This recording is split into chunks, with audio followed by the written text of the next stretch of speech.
जी, मेरा नाम सूबेदार यादव है। वाराणसी जिले का शिवपुरी ब्लॉक से मैं निवासी अदमापुर माना का निवासी हूँ। सूबेदार यादव। सूबेदार जी, किस तरह की ये नई पहल आप लोग शुरू करने जा रहे हैं? सर जी, अभी कहते हैं कि ये चल रहा है पर्व, लोकतंत्र का वोट देना एक अधिकार होता है, इसको पर्व के रूप में कहते हैं लोग। तो हम भी सोचें कि चलिए मैं भी जब वोट हूँ तो जनाई दे कि मैं वोट हूँ। वोट देने का उसके बाद कुछ और होता है कि नहीं, यही हम जागृति सबके अंदर और इसके प्रति कार्य भी करने के लिए इच्छुक हैं, जो शुरुआत हो चुका है। शुरुआत ये है कि संविधान का लाइब्रेरी वाराणसी जिले में जो आध्यात्मिक नगरी काशी कहे जाती है, शिवपुरी आदर्श ब्लॉक में इसका स्थापना होगा। सर, ये किस तरह की लाइब्रेरी हो? लाइब्रेरी सर जी लगभग लाइब्रेरी और मंदिर मिलाकर 100 बाई 100 स्क्वायर फीट का होगा, जिसमें से मूर्ति भी होंगी, संविधान की किताब भी होगा, संविधान के जो लिखी हुई तथ्य उसकी जानकारी भी लिखा रहेगा और वहाँ बैठने के लिए सुविधा होगी। अच्छा डिजिटल तरह बनेगा उसका, लोगों को ग्रामीण इलाकों में और अन्य लोगों को जानकारियाँ मिलती रहेगी। आकर लोग देखेंगे, पढ़ेंगे, अपनी जानकारी लेंगे। इस तरह का यह पहला ऐसा पहल है जो संविधान की एक लाइब्रेरी बनने जा रही है। जी, तो लोग अपने उलझे हुए हैं, कोई आउटर में सोच ही नहीं रहा है। मूल जीवन हमारा कहाँ संस्कृति खो जा रही है। बाबा साहब की जीवनी केवल मूर्ति ही नहीं है सर जी, कि आज उनका जन्मदिन मना लिए, उनका मूर्ति खड़ा कर दी, उससे तो कुछ नहीं हो रहा है। उसको पहलों को आगे बढ़ाया जाए तब ना। संविधान तो लिख गया, लेकिन हम लोग उसके पहलों को कहाँ आगे बढ़ा पा रहे हैं। ऐसा आपके संग ऐसी कोई घटना घटी जो संविधान के विरुद्ध हुआ, तो आपने ऐसा विचार आया कि किस तरह से ये विचार आया? सर जी, जैसे मैं समाज सेवक हूँ, इसके पहले 2020 से ही मैं समाज में जिस तरह से मैं निरंतर समाज सेवा किया, उससे मुझे लगा कि वास्तविक समाज सेवकों का क्या हाल होता है। या तो आप पार्टी या नेता के पीछे रहेंगे तभी आप सकुशल कहलाएंगे, अन्यथा जब अकेले रहेंगे ना तो समाज में हर जगह मार खाते रहेंगे। वो हमारे साथ घटनाएं घटी हैं। तो हम कहे ठीक है, हम कितनों मार खाएंगे लेकिन इन लोगों के पीछे नहीं जाएंगे। जब भी रहेंगे ऐसे ही चलते रहेंगे।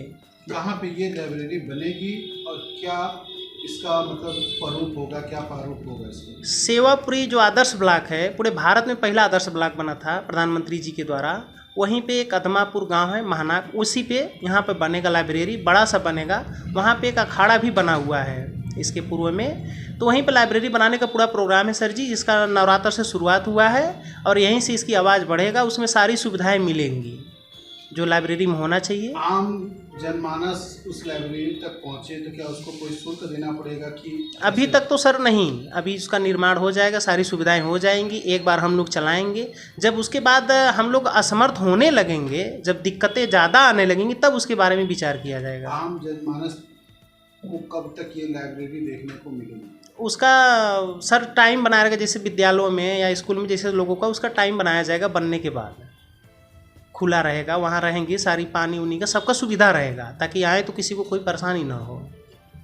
जैसे मंदिरों में होता है, वैसे आस्था हम यहाँ पर भी अपना रखना चाहते हैं। लोगों से भी कहेंगे, क्योंकि हम लोग का जीवन संविधान से ही चलता है। आपने विज्ञप्ति में 2 लोगों की मूर्ति भी दिखाई है। जी जी सर। तो उस मूर्ति का क्या?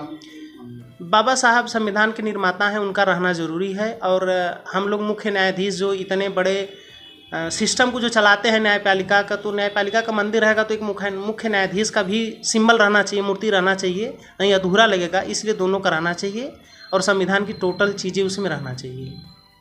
आने वाली पीढ़ी के लिए क्या मैसेज जाएगा? युवाओं को जागृति होना चाहिए सर जी, कि हम लोग केवल मंदिरों में न उलझें, इसके अलावा आस्था रखते हुए संविधान को भी आगे बढ़ाएं, ताकि अपना देश और विकास करे, सब लोग अपने अधिकार के बारे में जानें। अपना वोट देते हुए केवल इतना नहीं कि केवल हम वोट देने, बस इतना दायित्व नहीं खत्म हो जाता है, और जिम्मेदारियां होती हैं, उसको भी दायित्व निभाएं अच्छे से। देखें कि किसको कहाँ परेशानी। जैसे में अभी हर गाँव में लगभग मूर्ति बन चुका है बाबा साहब का, हर गांव में सचिवालय बन चुका है, लेकिन संविधान का भी कहीं किताब नहीं है।